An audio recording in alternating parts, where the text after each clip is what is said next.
Good morning. I'm Janet McCall, Executive Director of Contemporary Craft. Today marks a new beginning, the first step toward a bright and sustainable future for this organization, which is built on our guiding principles of artistic excellence, inclusion, engagement, and socially conscious arts leadership. After 48 years of operation, we have purchased a permanent home.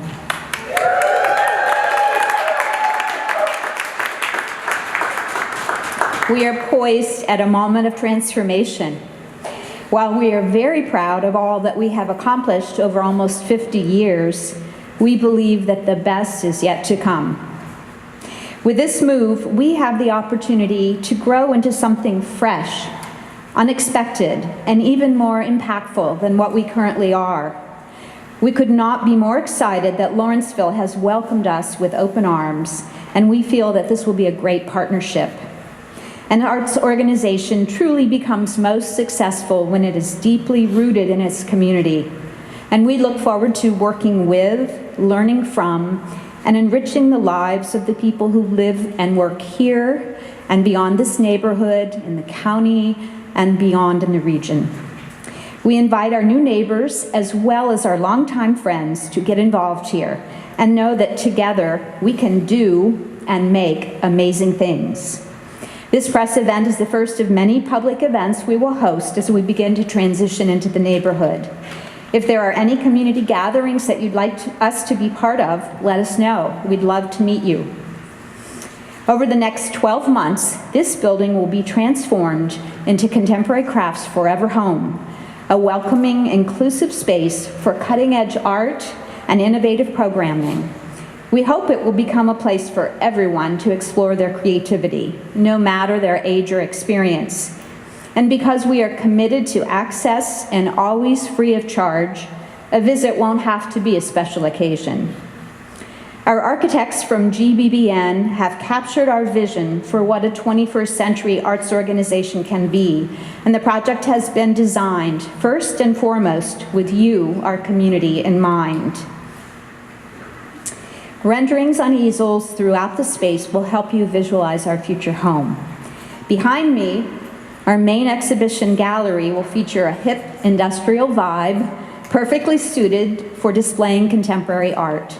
These tall ceilings and large windows will fill the space with natural light and expose our programming on the Butler Street exterior. The open floor plan will allow for dramatic installations of our exhibitions, such as our social justice shows that address important contemporary issues and raise the city's prominence as a cultural destination. In the center area, our retail store will be a showplace for local and national artists to sell high-quality goods and handcrafted art, with prizes and special features to support represented artists.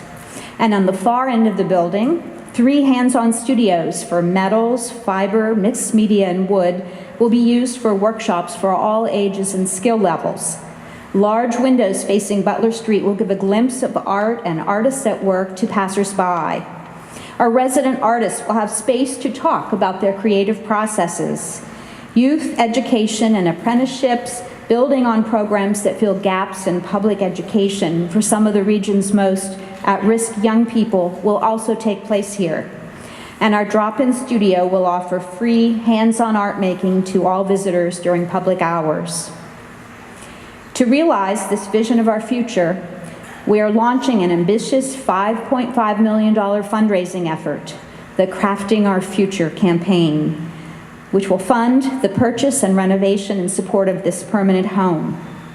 I'm pleased to share the news that as part of our tri-party agreement with the Urban Redevelopment Authority and McCaffrey Interests, we will receive a $1.3 million donation from produce terminal developer Dan McCaffrey toward our $5.5 million goal.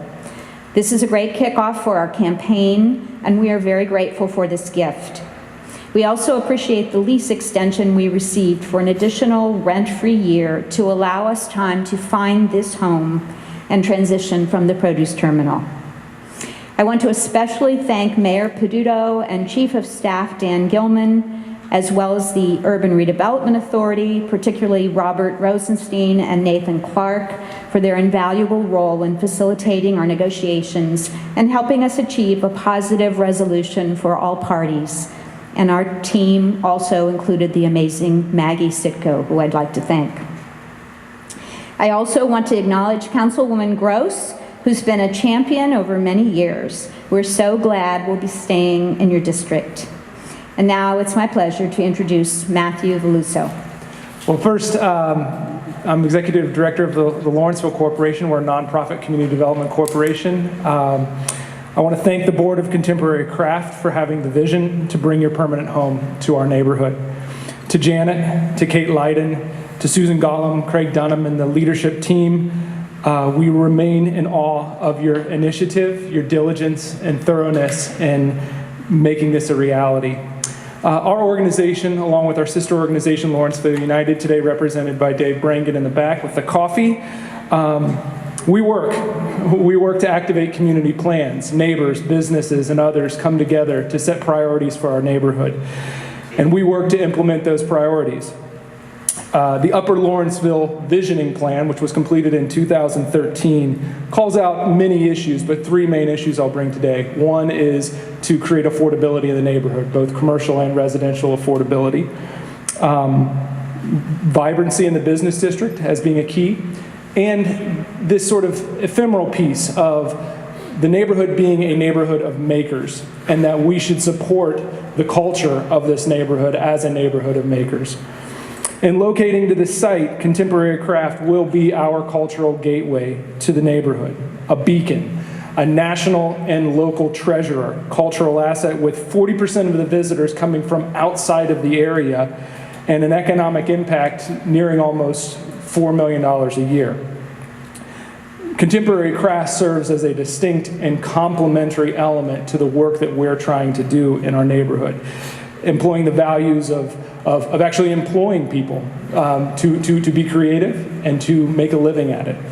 We look forward to, among other things, fostering synergy with our small business community and our community of makers, developing meaningful partnerships and programming around issues of social justice in our neighborhood, and seeking opportunities, especially with Lawrenceville United, to expand youth and after-school programming and serve local youth through apprenticeship programming as well. This is an important day for our neighborhood, and we are grateful for you to be here. I would be remiss if I did not mention Joe Kelly, who is seated right here. We pride ourselves at Lawrenceville Corporation as being a conduit, right, and catalyst for responsible growth and reinvestment. And Joe Kelly served as a conduit for this building. He understood the needs of Contemporary Craft. He is a maker in the neighborhood and contacted me and Janet a couple, 6 months ago and said, hey, I think I found the building, and really served as that conduit function. And so that's what our work does, and I'm glad that it's being realized today. So thank you very much. Good morning, everyone. You know, Matt, you made such a great couple of points about the fact that this is really going to elevate the Lawrenceville neighborhood. And, you know, for us at Visit Pittsburgh, our job is to sell our region to the world. And we have in our own organization nothing to sell other than that which other people provide. And this is an incredible example of how you talked about a maker community.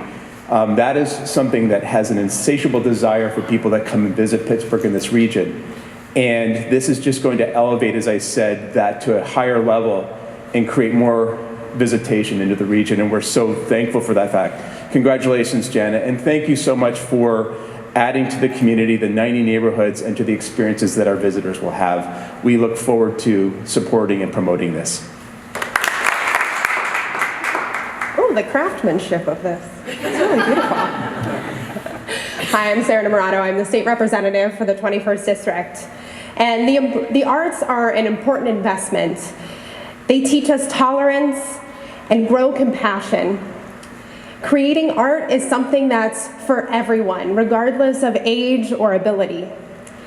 Art breeds a cultural, global community that shines a light on injustices in the world, expands our minds to what is possible, and breeds empathy without ever having to look someone in the eyes.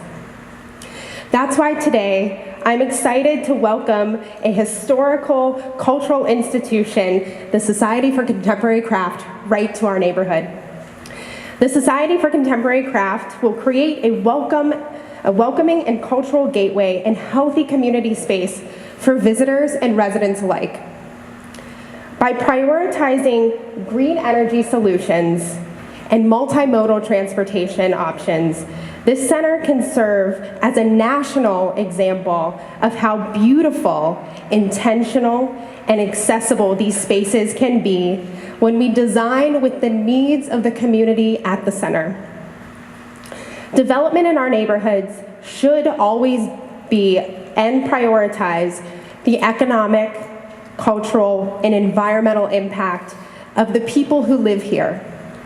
And as a resident of the 10th Ward, I'm proud to welcome this cultural institution to our neighborhood, and I look forward to the rich, equitable, inclusive development and arts programming that the Society will provide.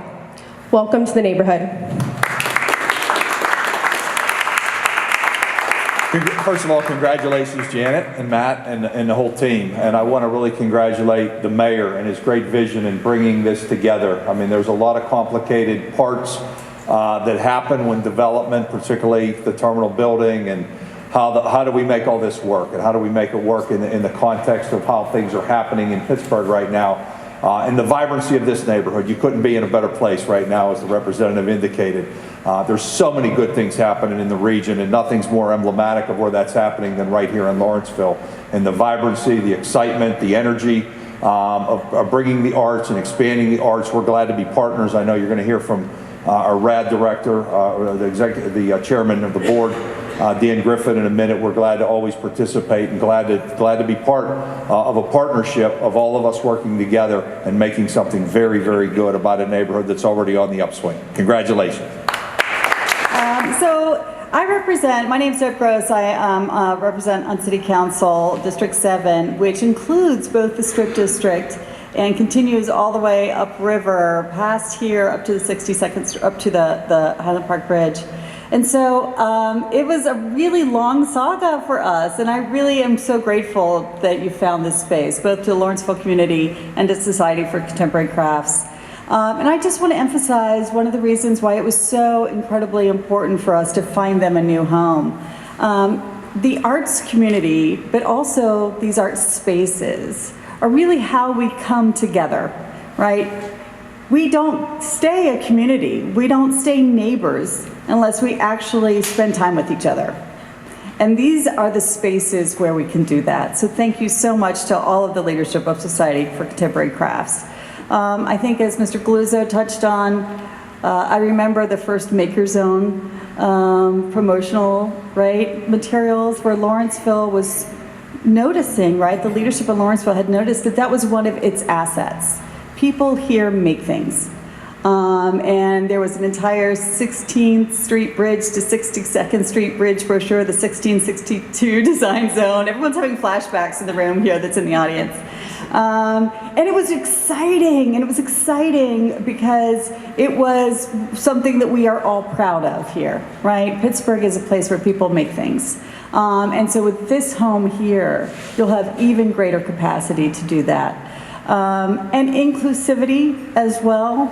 Again, communing with one another, but being accepting and open to people no matter who they are. As the representative said, everyone can make art.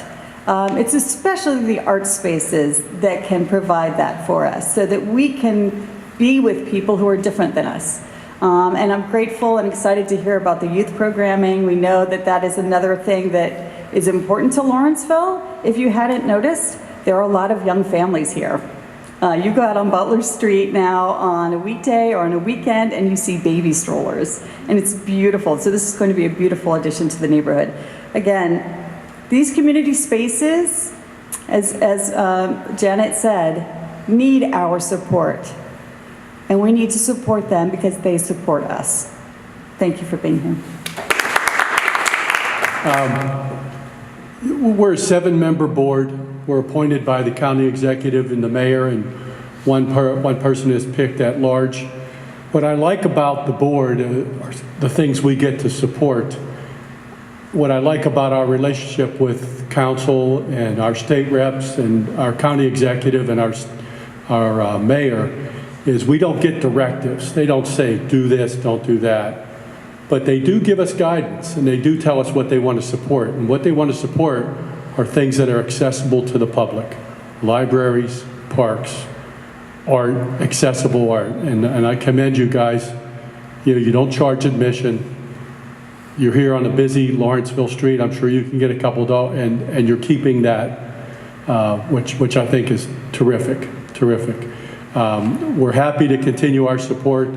We're especially proud that we helped with a little extra money this year for this search, and I got a feeling we'll be paying for some heat. So, but congratulations. We're honored to be involved. It is awesome to be here. First of all, to Janet and Maggie and the whole team. I know this is one of those great stories that happened overnight that took 4.5 years. But when you look at this image and when you drive the neighborhood and see what this is going to do, not only for the society, but for Councilman Gross and Representative Innamorato's district, with what's happening in Upper Lawrenceville, and the brewery expansion with Hop Farms across the street, our partnerships looking at 62nd Street with the Green Boulevard. There's just so much excitement happening here.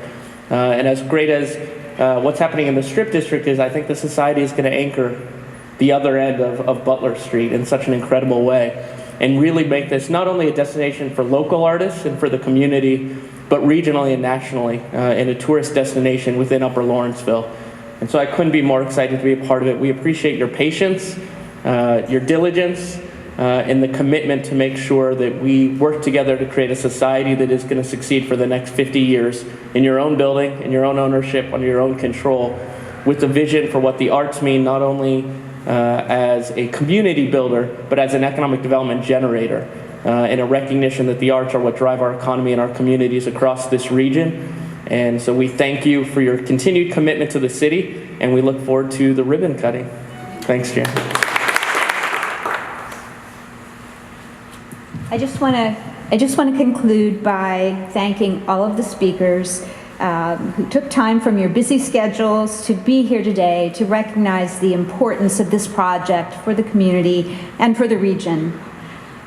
We are incredibly grateful for the support we've received over 48 years of operation in this community, and as the situation with our building has evolved even more so in the last few years.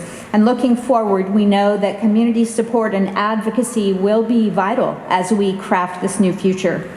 To realize our vision and reach our $5.5 million goal, we're exploring all funding opportunities and will seek the help of all partners to make this transformation complete. We'll be calling on you for support, financial, advocacy, patronage, advice, flexibility as we navigate this incredible undertaking. And we encourage you to join us on this exciting journey. Make a donation, take a class, shop at our store, visit our exhibition, follow us on social media, and check out our building progress on our website as we move forward. And I hope that when we open our doors here, our grand reopening in March 2020, you'll be here to celebrate with us. So now please walk around the space if you haven't done so, look at the renderings, and talk with our facility team about our plans. In addition to myself, our owner's representative, Craig Dunham, is here, our broker, Pete LaCastro, and our GBBN architectural team, Ann Chen, Donna Fica, and Mick McNutt. They're all available, as well as our amazing staff who are very eager to meet you all. Thank you so much.